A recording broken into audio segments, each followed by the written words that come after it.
what men and women need to understand about each other in the dating world and the world of sexual attraction. Hey guys, thanks for joining me again. I am Ashen Wolf. I am a completion process facilitator, parts work facilitator, hypnotherapist, shaman, extrasensory coach.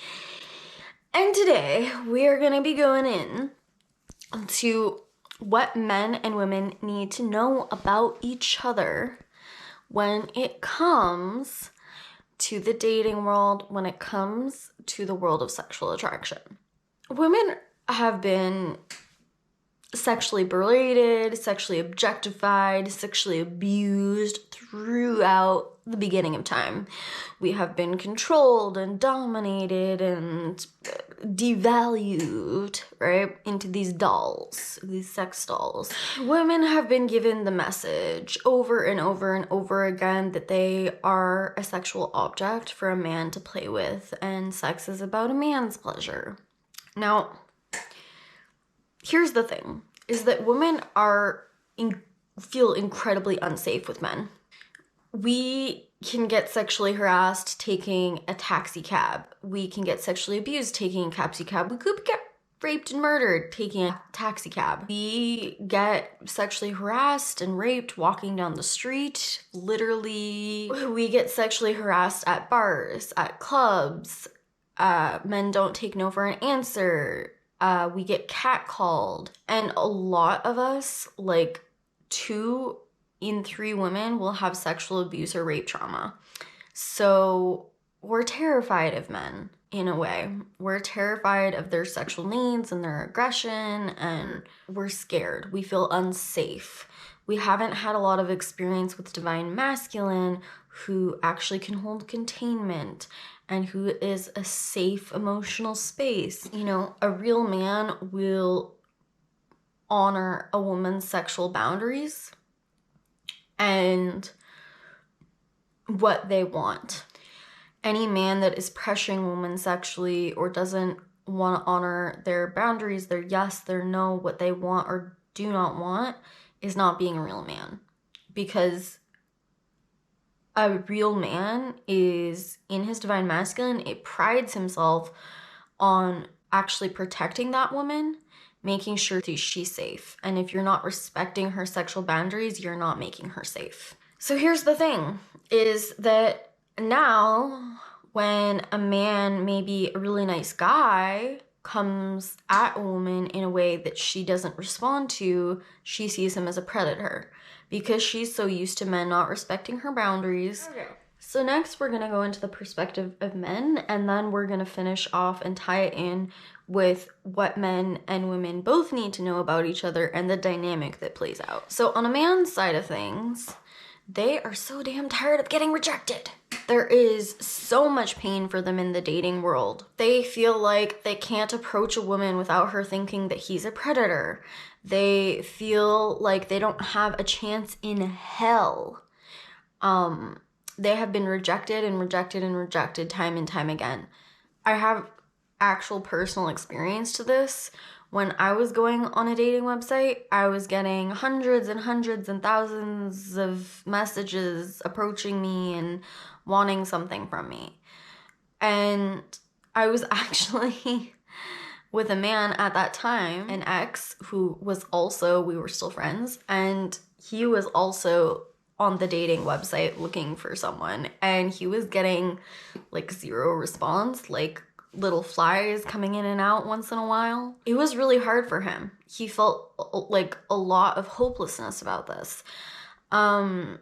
And I've seen this personally with men that I've been on dates with, where it's like they maybe were a minority, and so like a minority culturally, and an immigrant, and so women weren't giving him a chance. Women weren't giving him the time of day.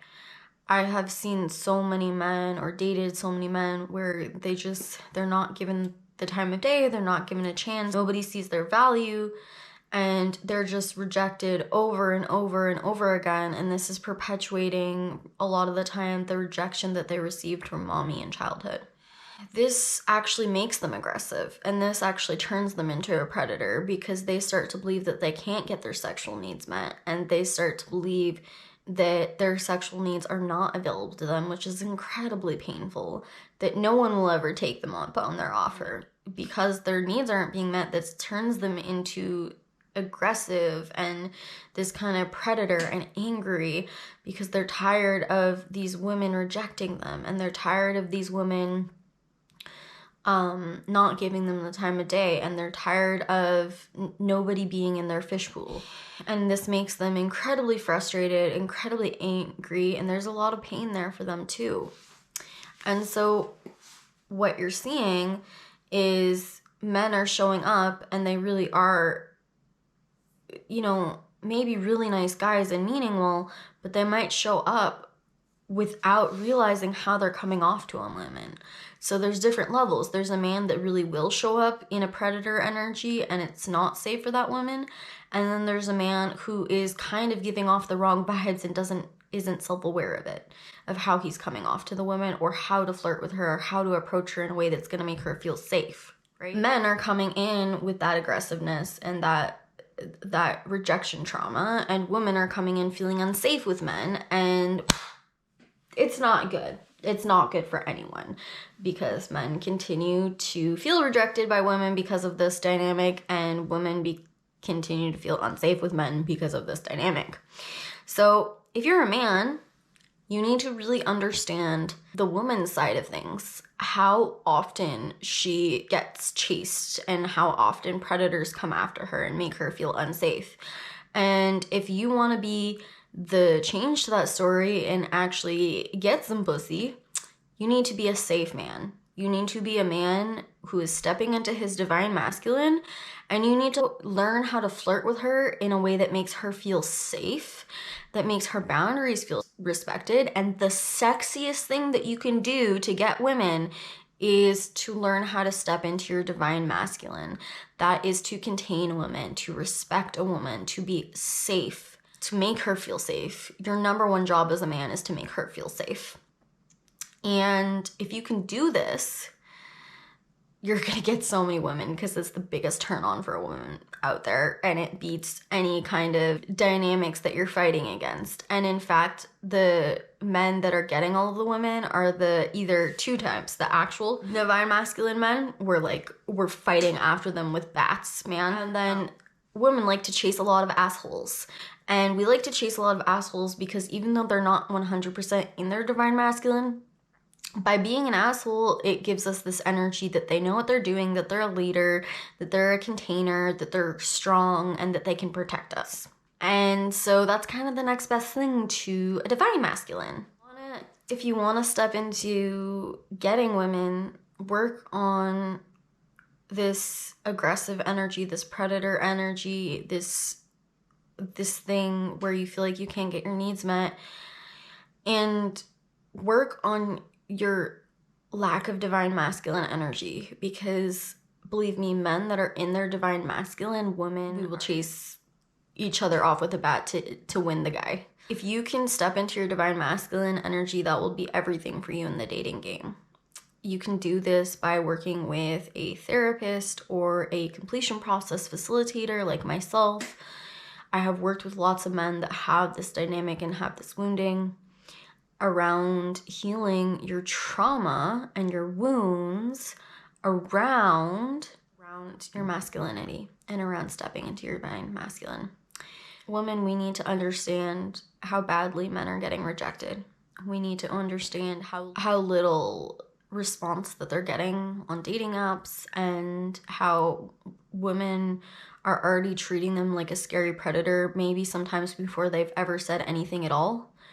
Like, that's the thing, is that sometimes they are in their predator energy, and then sometimes they're doing it, but they're not meaning to do it. They're just not conscious of how they're doing it, how they're coming off to the woman, how they're making the woman feel unsafe.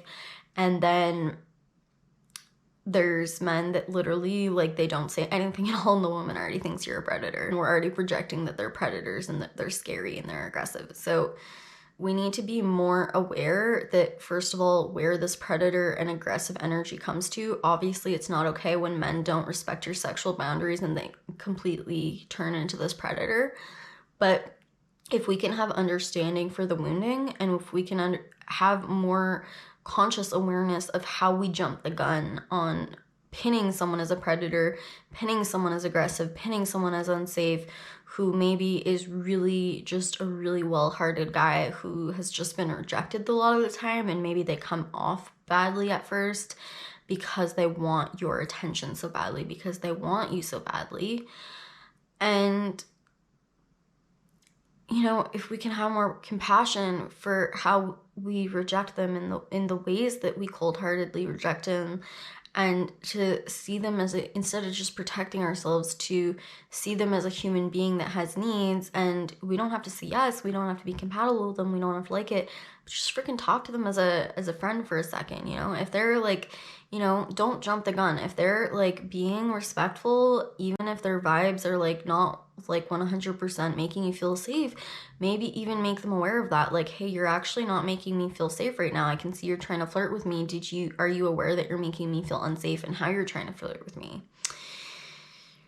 And just try to be more, you know, more aware of their trauma around rejection so that we can help this wounding heal. And by doing that, we're actually reducing that predator rejection energy. I hope this helps, and I hope that this makes you have more understanding about the opposing gender and the dynamics occurring. Thank you.